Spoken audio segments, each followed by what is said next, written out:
Thanks for listening to the Nice Podcast. I am available to deliver keynote presentations and workshops for your company or for your conference. Reach out to me, davedelaney.speaks.com, or email me and we can talk. Now on with the show. Hey, it's Jason with the Marketing Podcast Network. You have less than 1 month left to get special early bird pricing for the Creator Economy Expo 2023. This event, folks, is for content creators and entrepreneurs interested in building and growing their content-first businesses. Do not miss this show. Join over 500 bloggers, podcasters, authors, newsletter writers, speakers, consultants, and freelancers at the learning and networking event for content creators. Plan to attend May 1st through the 3rd in Cleveland, Ohio. Register now to secure early bird pricing before it disappears March 31st. Early bird pricing ends March 31st. As a special offer, you can get $100 off just for listening to MPN shows like this one. Go to cex.events to register. Use the coupon code MPN100. The address, the URL, cex.events. That's the whole thing. Type that into your browser. cex.events. The code you use, MPN100. The Creator Economy Expo, Cleveland, May 1st through the 3rd. See you there. The crazy thing we found is that 30% of people allow other family members to use their work devices. Mm-hmm. And nobody expected that. Mm-hmm. And the other thing we found is that 42% of all the people in our survey, and this was a nationwide survey, right? 1,000 people across the US, all frontline workers in healthcare and education and places like that. Yeah. And we found 42% of people believe their organization security policies are too restrictive, so therefore they go and work around them. And 46% of people admitted they work around their security policies. Nice. Nice. Nice. Nice. Nice. Nice. Nice. Nice with Dave Delaney. Welcome to the Nice Podcast, all about communication, collaboration, and becoming better leaders. I'm your host, Dave Delaney from Futureforth.com, where we help fast-growing technology companies retain talent and improve culture so you have happier, more connected teams. Today, I'm speaking with Denis O'Shea, who is the founder of Mobile Mentor, a company that helps employers to balance security with productivity for the modern hybrid workforce, something that is near and dear to my heart. Welcome to the show, Denis. Thank you, Dave. Such a pleasure to be on your show. Yeah, it's great to speak with you. So you don't have that Tennessean twang, so let's get this right in the open. Tell me a little bit about your adventures coming from Ireland to the U.S. Well, I left Ireland a long time ago and had a few stopovers. As you can tell from the accent, I was not born in Tennessee, but I got here as quick as I could. And spent a few years in Scandinavia and many years in New Zealand and then in Switzerland. And then eventually found my way to Nashville, Tennessee. And we call it home now. I don't speak like a Tennessean, but it is home. Yeah. And we love it. Yeah, Nashville's great. So I always like to start with the big question, which is, what is the nicest thing someone has done for you recently? Oh. Can be anything.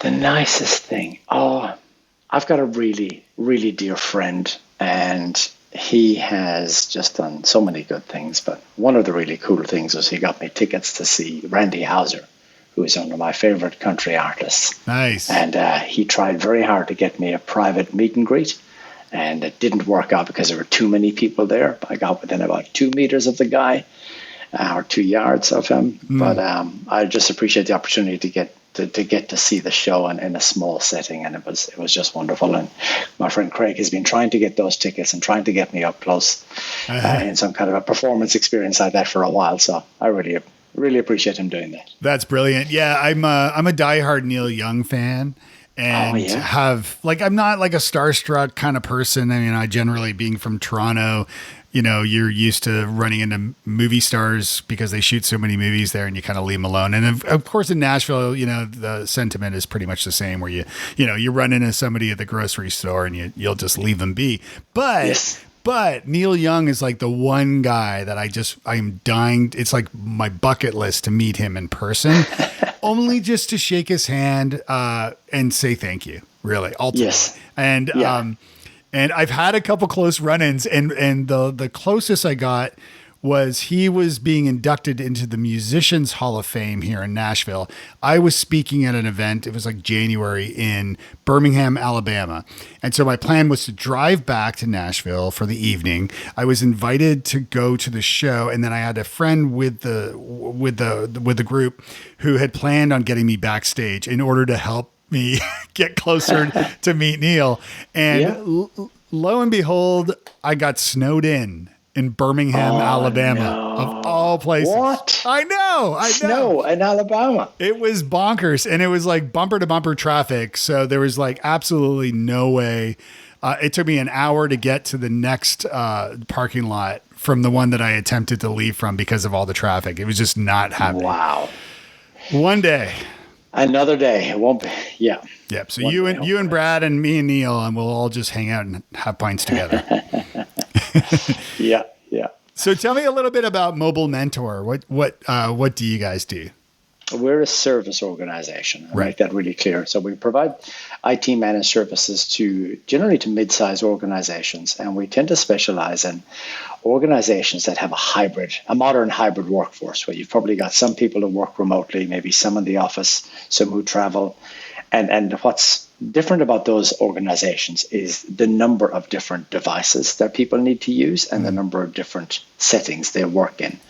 And so they tend to put themselves under a lot of security risk because of all the different places they work and the different devices they use. Many of them are bring your own. And so helping those organizations be secure and not get hacked, that's a big job. And then helping those people be productive with all their devices wherever they are.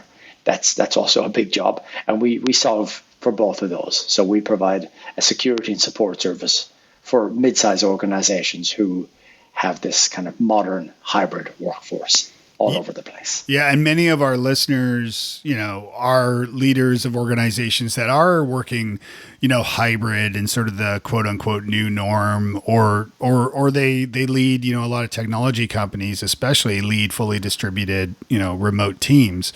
And so, things, and a lot of times when, we met for coffee a number of months ago, and I remember like chatting about this and about the security implications, and something it's not really a focus of my business. So it's not really something I think about as much, but the truth is that, when people are working from home, they're often working on their own computers with their own firewalls or lack of firewalls and all of that. So tell me a little bit about some of your discoveries. I know we talked a little bit about a study as well that you did. Tell me about that. Well, if we zoom out a little bit and look at what's happened, it's quite extraordinary. So for maybe the 20 years before this pandemic, work was essentially the same for quite a long time. And what I mean by that is people drove to work, they logged onto a computer that was owned by the employer, and they did their work during the day, and then they logged off and they went home. And it's beautifully simple when we look back on it now. And then 5 big things happened very quickly during the pandemic. The first was we were told, go home and figure out how to work remotely. And that was a big shift for many of us. And at the same time, then the cyber criminals came after us. And when I say us, I mean our schools, our hospitals, our municipal government organizations, our cities. There was, this 500% increase in cybercrime. At the time, we were all trying to work from home. And so security suddenly became a frontal lobe consideration in a way it wasn't before. And then the third thing that happened was this crazy chip shortage where you couldn't buy a computer or a tablet for a period of time. And so what we saw happen was in late 2020, when we thought we were coming out of the pandemic, we got that wrong, but we thought we were coming out of the pandemic, and organizations started hiring people remotely. And so now you have a situation where people are being hired remotely. They're working in their home office. They were working on personal laptops and desktops. And they're using their company's work data, and they're connecting over a Wi-Fi connection in their home that's probably got the least security you can imagine. It's a domestic Wi-Fi connection from one of the carriers. And we're all taking huge risks with our company data. And suddenly the traditional company perimeter is now out there in suburbia in all these home offices, and the employer actually has very little visibility of what's actually going on in that home office and what people are doing with their personal devices, their work devices, how much sharing of those devices is happening with other family members, what people are doing with their passwords, what applications they're using. So the risk profile went way up at the same time as the support requirements for those employees went up as well, because suddenly they're out of sight, they're out of mind, they've got different support needs. And then, of course, in 2021, the other big shift we saw was that people started to realize that I can resign from my job, I can start another job, and all I have to do is put my existing laptop in a FedEx package and send it away, and open a new FedEx package and unpack my new laptop and sign in.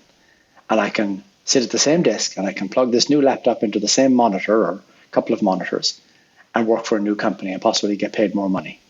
So the barrier to changing jobs was extremely low. And these 5 changes, working remotely, the big increase in cybercrime, the chip shortage, and onboarding people remotely, and then the great resignation, it's really turned the workplace upside down in a very short time frame.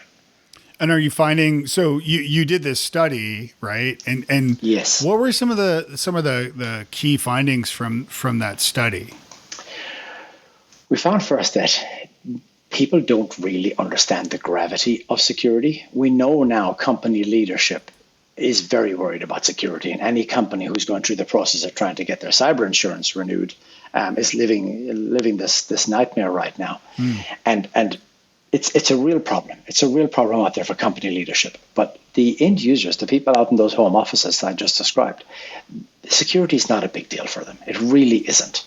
And people are kind of ignoring the security policies that are put in front of them and not really paying attention to any security training that's being given to them. So we have a problem at the front line in that people don't seem to understand the gravity of security, the gravity of a breach and what it does to an organization. And when we did the study, we looked at different generations, Gen Z, super interesting, the kids coming out of university into the workplace, age between 21 and 24. And then we looked at millennials and obviously Gen X, which is my generation and yours as well, Dave. Yep. And then the baby boomers. And we found that Gen Z, they're a phenomenal bunch. So they are the only generation alive with no recollection of 9/11. Now, that's an important thing to think about, because I bet you everybody who's listening to the podcast, or most people, can remember where they were on 9/11, what they were doing, and who they were with, except Gen Z. They were running around in nappies, and it had no impact on them, but it had a profound impact on all of us. And security, personal security, airport security, the kind of security for the country, kind of security became a huge consideration over the next 20 years after 9/11 for all of us. But it didn't impact Gen Z in the same way. So they sauntered through the next 20 years, then they went through college, and they joined the workforce during a pandemic. And for them, they're almost blind to security in a way that everybody else is conscious of security. So they don't, when companies roll out security training or security policies, Gen Z kind of doesn't see it. But when there's something to do with privacy, oh my God, they see that. They are hyper aware and really sensitive to anything to do with privacy, but not security. So when we think about this from, a leadership perspective and attracting and hiring and retaining talent, we think there's a couple of really, really good nuggets in the research data. And one of them is that for company leadership, if we keep banging on about security, we're going to talk right over the heads of that Gen Z. They're not listening. But if we reframe it as a message of privacy, we get their attention straight away. So like if we say, hey, Dave, we want to make sure your personal information is secure. Your salary, your social security number, all your personal details. We want to make sure they never get leaked. And so now I've got your attention because I'm talking about something that really matters deeply to you if you are a Gen Z employee. And then we can say, by implication, we want to make sure that our patients' information is secure. They've trusted us with their most deeply personal information. We have an obligation, we have a duty to protect their information. And so what I've done there is I've reframed security as being a consideration of privacy. And we got their attention. It's a great approach to it and perspective, because you don't really realize even if somebody's not as concerned about security, but when you position it for themselves, it's like, well, yeah, what about your own personal information? Do you want that secure? Yeah. Right. How would you like to have that leaked on the dark web? Yes, exactly. Yeah. So what are some of the biggest red flags, I guess, as far as securing like remote workers and the devices they're using? Well, one of the first things we found in the study was that passwords are a major problem. Like, we all know we have too many passwords, right? And we found that across the generations, for some crazy reason, Gen Z has the most passwords. They've only been in the workplace for 5 minutes, but somehow they have more passwords than people who've been in the workplace for 30 or 40 years. And they're very digitally savvy. They're onto it when it comes to technology, and they've obviously signed up to a lot of different applications and services. And we looked at the password problem across all the generations. And there's something we call password hygiene, which is how well are your passwords constructed? And then how do you save them and manage them? And the problem gets really crazy when you consider that people actually have, lots of passwords. Many people have well over 100. I think the average is about 97 for knowledge workers today. That's just work passwords, not personal. Yeah. And so what we found is that people do crazy things to create their passwords. Not our study, another study from the BBC showed that 15% of people in the UK use their pet's name as the basis of their password. Yeah. And they simply add on a month or a season. It might be Rover, Spring, right, or something like that. And 6% of people in the UK still use the word password as their password. And so we have a problem right there where the password originates, but then we have a bigger problem of what people are doing with them. So something like 31% of people are writing their password, their work passwords, in a personal journal, like a notebook. Right. And another 25% are saving their passwords on an app on their phone. And I think it was another 18 or 20% are putting their passwords into an Excel spreadsheet or a Word document. And so the problem here is what people are doing with their passwords and the risky behaviors they're taking. And in particular, we worry about Gen Z because they are the future of our workplace. And they're the ones that seem to have the most passwords and the worst password hygiene. Do they have the most passwords because they have the most logins? Like they've, like, in a sense, I would assume that like maybe older folks who are not savvy to this would use the same password for multiple logins, where would a Gen Zer use multiple logins? They use multiple passwords for the said logins. Does that make sense? You're probably right. You're probably right there. And they seem to sign up to things more readily. Yes. Now, fortunately, they use tools like password reset tools very easily. Yeah. We found a crazy problem with the baby boomer generation, where a certain percentage of people never ever reset their passwords. Right. Some of them have never clicked the reset password or forgot password button, which tells us they're using the same passwords over and over forever. Right. Right. And now personally, and maybe this, I don't know if this is a good idea or not, but personally I use 1Password. Great. There's other competitors like Yes. LastPass and there's Yes. others like that. So where my passwords primarily are password 123. No, I'm just kidding. For all our listeners, no, my passwords are typically the most characters possible. So let's say it's like 60 or 100 random characters. So like if you ask me with a gun to my head what my password is for Twitter, I'd be like, you might as well shoot me. No idea. But of course, randomly generated. Right. But of course there is a master password to access all of my passwords within 1Password. Tell me about those types of products. Look, they are a great second best strategy. So I say the best strategy is actually to go passwordless. So, every organization, I think now is at a point where they recognize that passwords were a great invention back in 1961. But we found out in 2021, passwords are the primary reason that organizations are getting hacked and getting ransomed. Okay. And so there's a broad recognition now that society needs to kick the habit and get off the drugs that the passwords represent and go passwordless. And that's the best strategy. get rid of passwords completely. But if you can't do that, if you've got technical reasons why you can't do that, or you don't have the right skills or whatever, having a password management tool is the second best thing.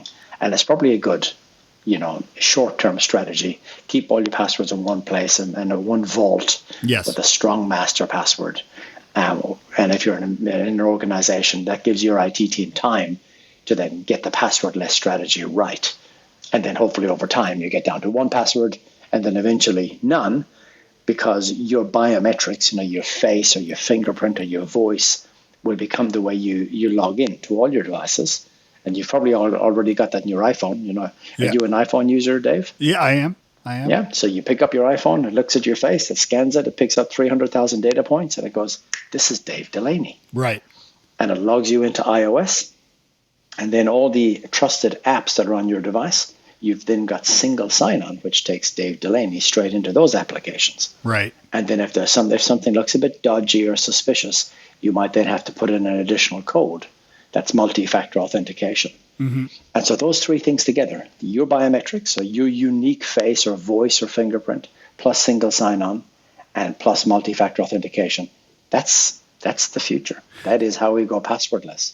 Ultimately, you can forget those long passwords. So are there, right away beyond the iPhone, I think of I'm an Apple user, so I've got like a MacBook Air, and my MacBook Air has a fingerprint to unlock it. Is that and I'm sure there are Microsoft, the same sort of technology on that side. Is it more like, in order to do this in a secure way, are there third-party products that one purchases, like IT departments purchase, or is it, or the laptops they send out to their staff already equipped with this kind of thing?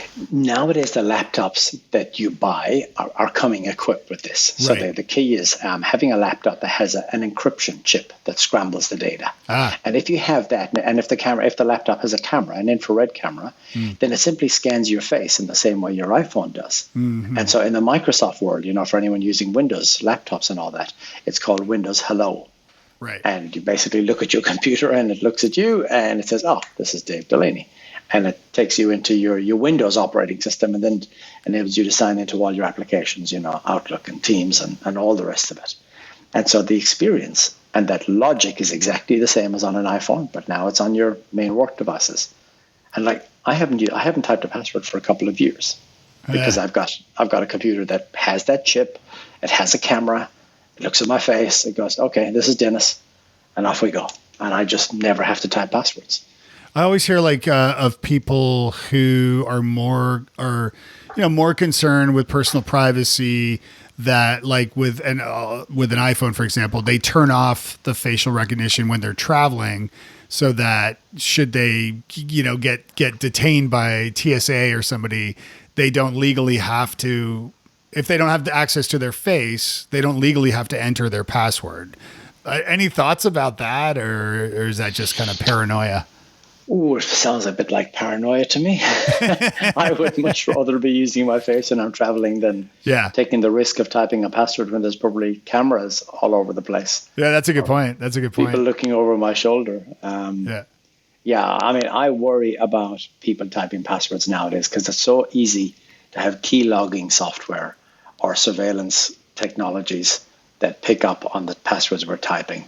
Yeah. So I think we're much, much better off having, facial recognition or biometrics in some way than just typing out old-fashioned passwords in 2022. Yeah, it makes sense. So tell me, were there other key takeaways from the study? There were a couple of others. There was an explosive one around shadow IT, which is the practice of people using tools and technology that was not provided to them by their IT department. So it's called shadow IT. And freelancing and online marketing often looks ideal from the outside, but what's inside? Many time-consuming challenges.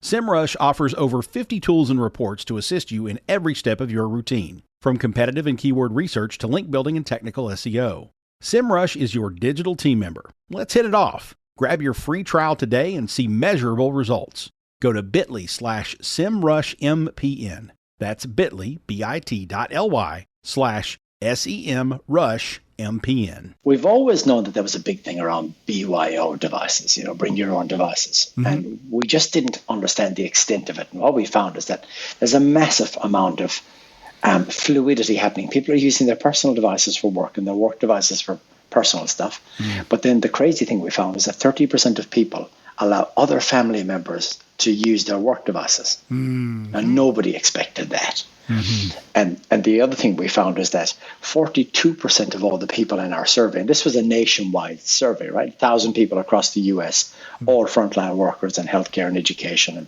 places like that. Yeah. And we found 42% of people believe their organization security policies are too restrictive, so therefore they go and work around them. And 46% of people admitted they work around their security policies. Huh. And then something like 60% of people told us, actually, it was 60% of the young generation, the Gen Z, they told us they prefer working on G Suite, Google applications, and Dropbox over what they were given by their employer. Mm.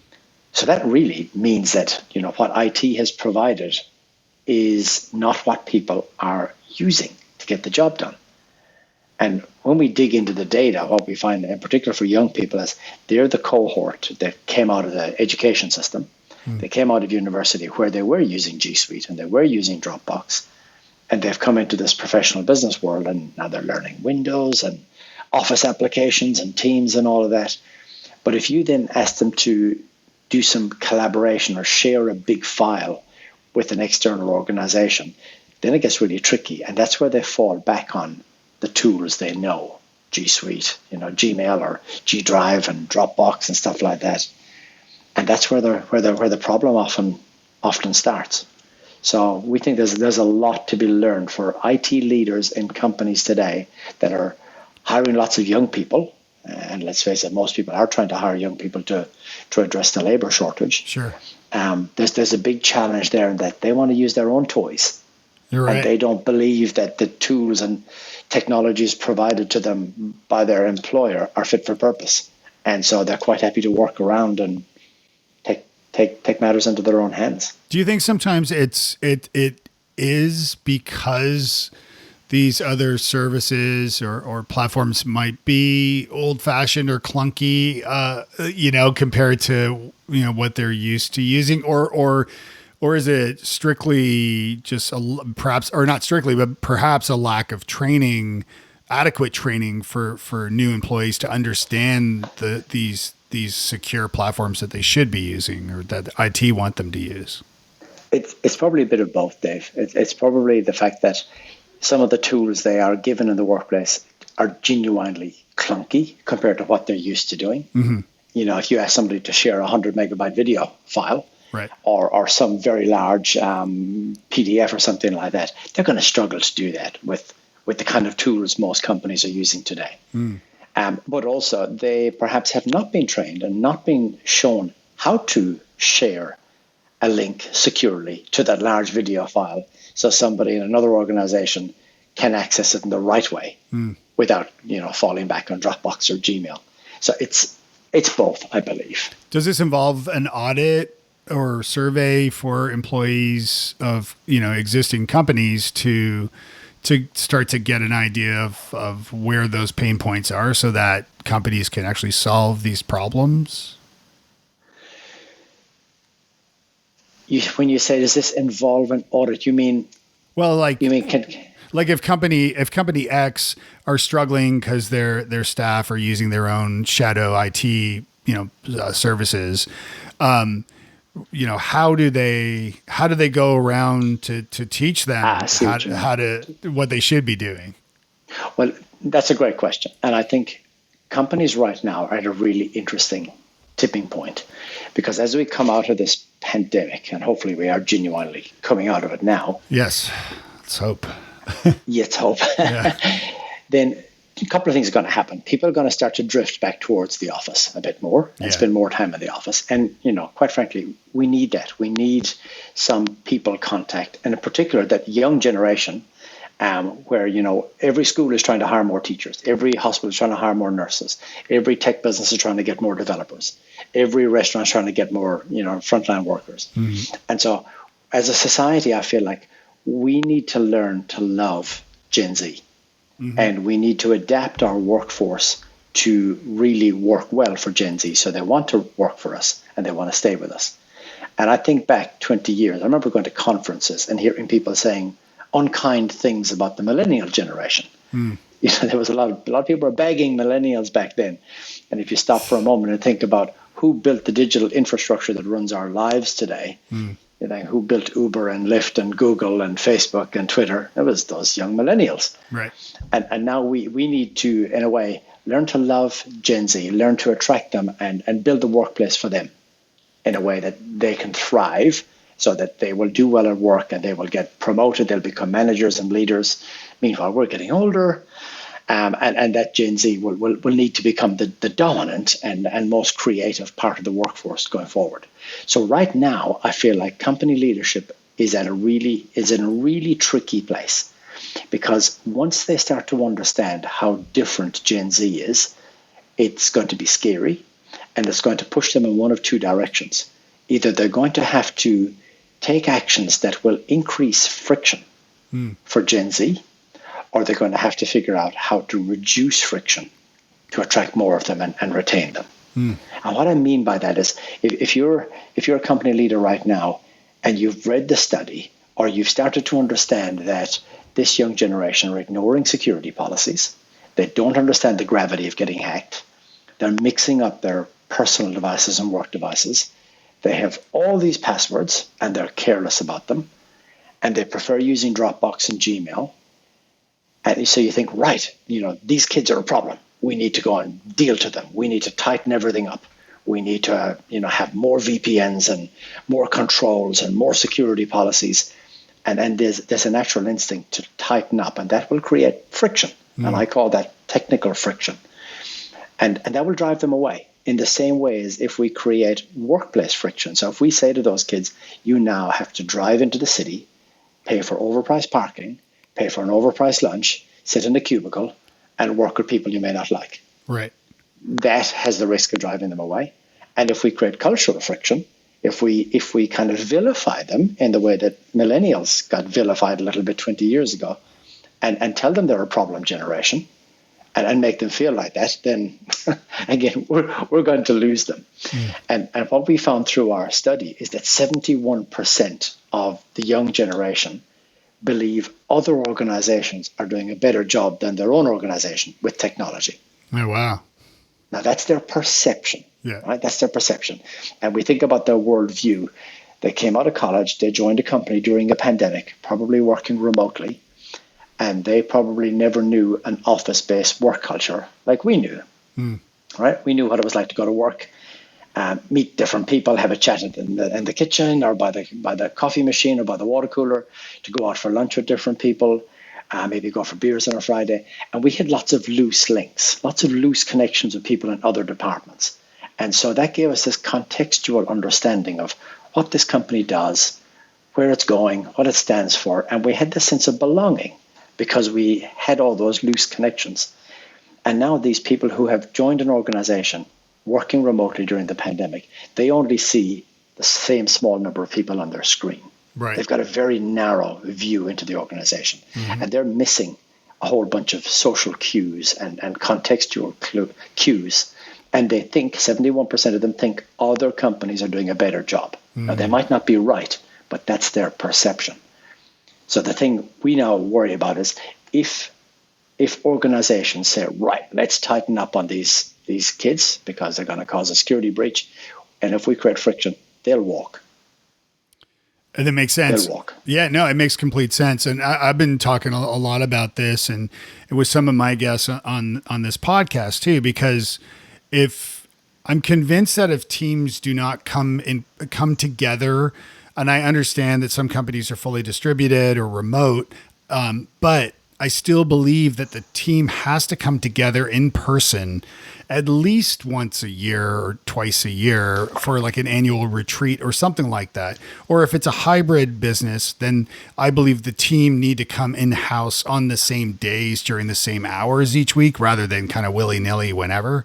I believe this is so important because then genuine relationships are built, because otherwise, and to your point, like if you don't really have any affinity to the business that you work for and more importantly, the people that you work with, then as soon as somebody waves a higher paycheck and better benefits and you don't have to leave your home, then they're going to just jump ship, which is what we're seeing now with the Great Resignation.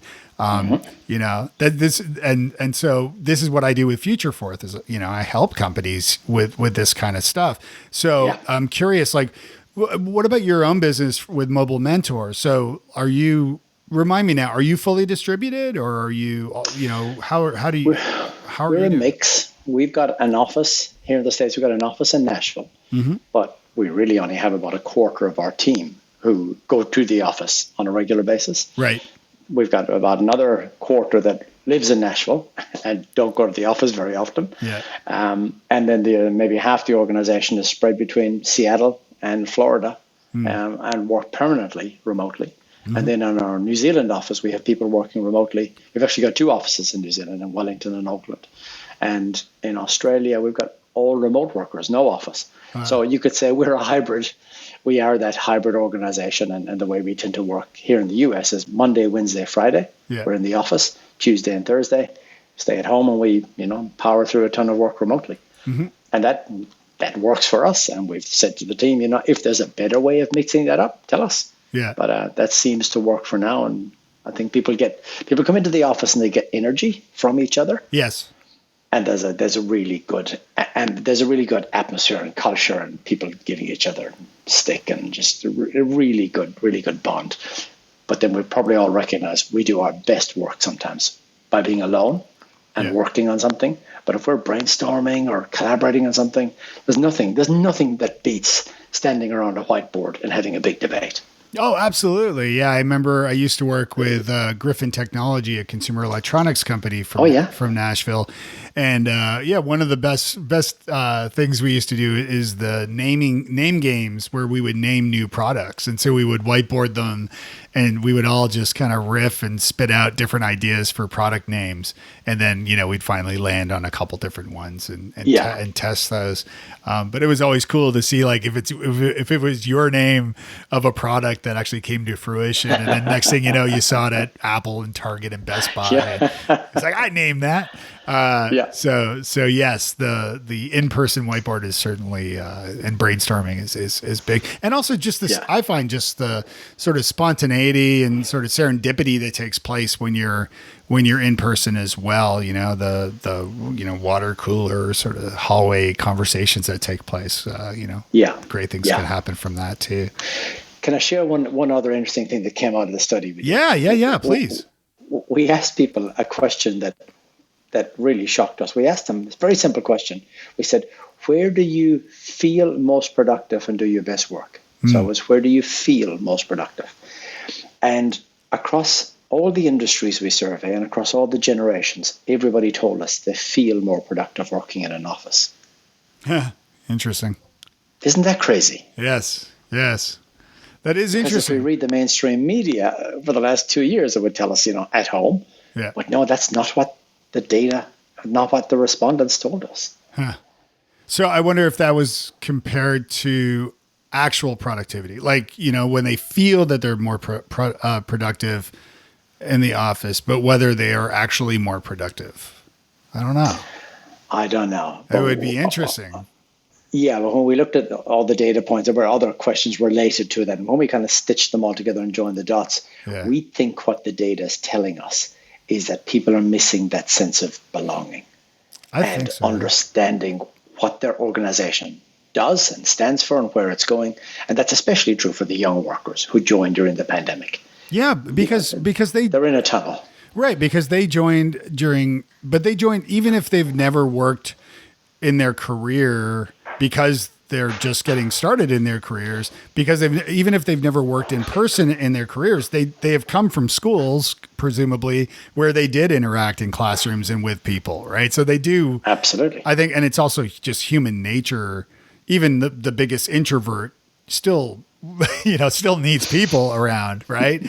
I often joke on this show about, and with friends as well, that, like, as an extrovert myself, I find, we've talked so much over the years about, caring for our introverts and thinking about our introverts and being empathetic towards introverts and things, which is absolutely true. And 100% that is what we need to do to keep this in mind, especially as extroverts, because, we drive everybody crazy. But the other side of that is I keep saying now is the time for introverts to be reaching out to their extroverted friends to check in on them, because it's been lonely, and I can speak, for that firsthand. That's a really interesting perspective. I also think this hybrid work configuration helps introverts do better. Yeah. There's more space and time for them to participate in. Even on, your standard Teams calls or video calls, we've got some introverts. And where they really shine is their ability to process the conversation that's happening, do some research in the browser at the same time, and they're pasting really useful links into the chat. Mm-hmm. Mm-hmm. And I marvel, honestly, I have so much admiration for their ability to kind of do the multitasking they're doing. Yeah. And they're putting in some really helpful resources, like for our customer, explaining different technologies or ways to solve problems. And I think, wow, an extrovert is so focused on the person and the conversation and probably taking notes. There's no way their brain could cope with researching a technical topic at the same time and figuring out what's the right resource to provide the customer right now in the moment. Mm-hmm. Mm-hmm. And so I think that's so impressive. Yeah, yeah. So tell me, who's someone that was especially nice to you in your career? I had a fabulous boss when I worked for Nokia. Yeah. He was a young guy based in Singapore. I only saw him about twice a year, but he was just so good to me. And how so? Yeah, how so? Tell me. In a way, he lifted me and got me thinking differently about what I could achieve in my career, and got me looking way beyond the horizon I was focused on, and in a way, I think he has set me on a path that I probably wouldn't be on otherwise. So, actually, I need to reach out to him and thank him. So, thank you, Dave, for prompting that. That's why we're just here. A great guy. Thank you. No, but I think it's true, and I think I have a talk and some training I do around the NICE method called the presentation is called the ROI of NICE. There's like a short webcast version of it at futureforth.com. But about that, in that, first of all, I do talk about sending thank you cards. So there is that, but also just about, recognizing team members, but also in the way that you become more effective leaders, just by by being a mentor or helping folks, or taking them under your arm or under your wing and giving them some guidance or some, different perspective, opening up that dialogue and allowing people to communicate is so important. And you just spoke to that firsthand. So I love it. What's an early lesson that you learned regarding leadership in your career? Oh, I was a terrible leader when I started out in leadership. I was put in I realize now I was put in a very difficult situation. I was an engineer in a team of about 20 engineers, and I was made the manager.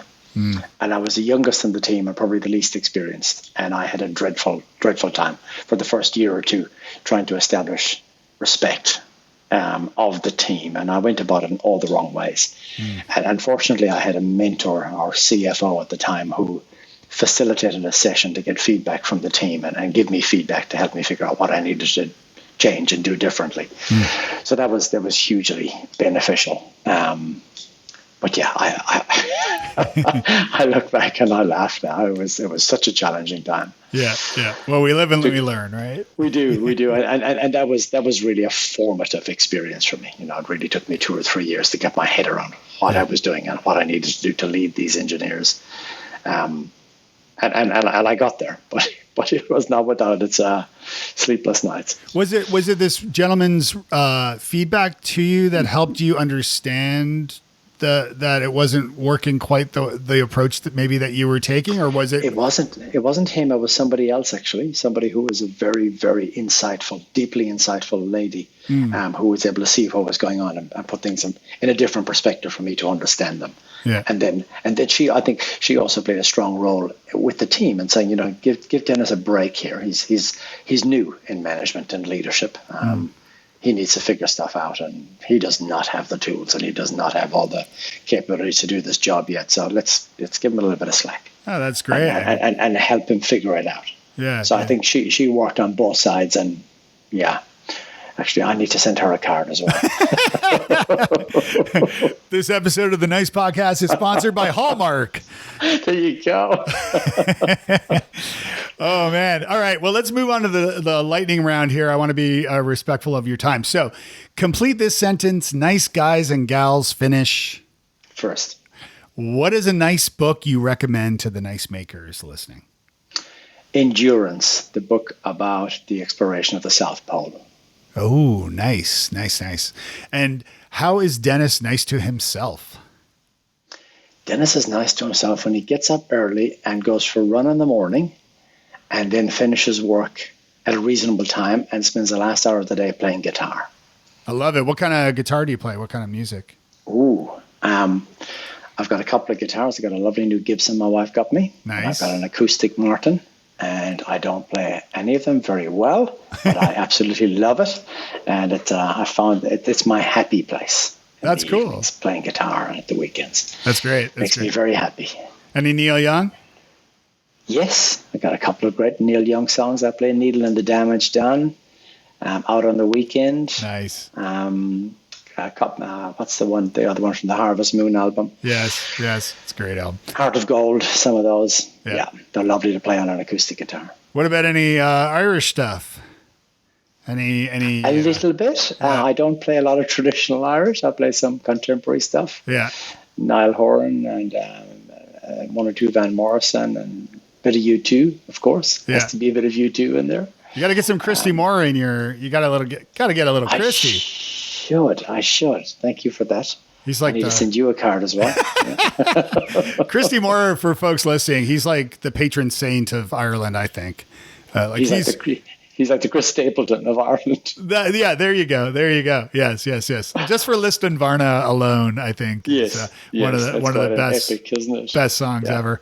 Yeah. All right. If you had a billboard, what would it say? The billboard would say, "The future we see is the future we get." Ooh, I like that.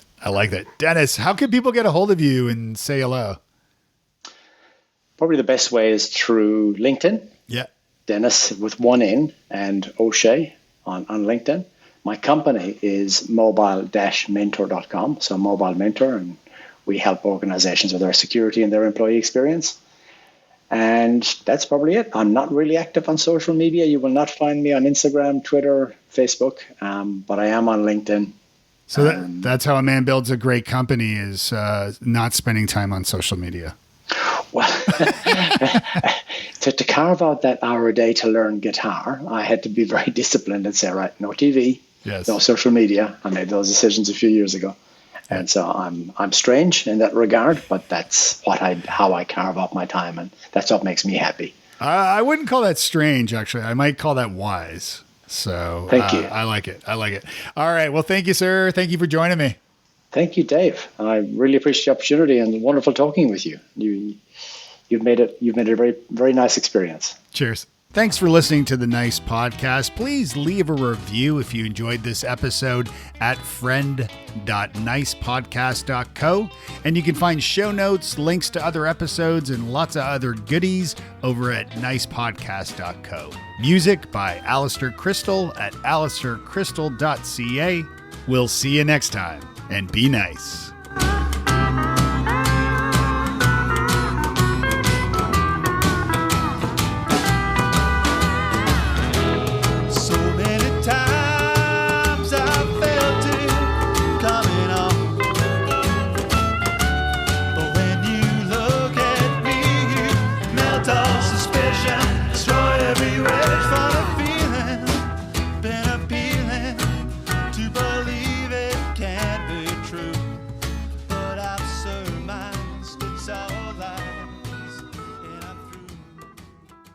You may know you're listening to this show along the Marketing Podcast Network, but did you know there are other great shows on MPN to help your business? Nick Westergaard hosts a great podcast called On Brand. Nick, tell us what these fine folks will get out of listening. On Brand features my conversations with smart marketers and agency professionals, as well as those working for innovative brands like Adobe, Ben & Jerry's, MasterCard, Salesforce, and more. Tune in and you'll learn how to tell stronger stories and build better brands. Amazing. Where can people subscribe? You can go to onbrandpodcast.com, find the show at marketingpodcast.net, or search for On Brand with Nick Westergaard wherever you get your podcasts. That's 2 A's in Westergaard. You heard him. Go subscribe.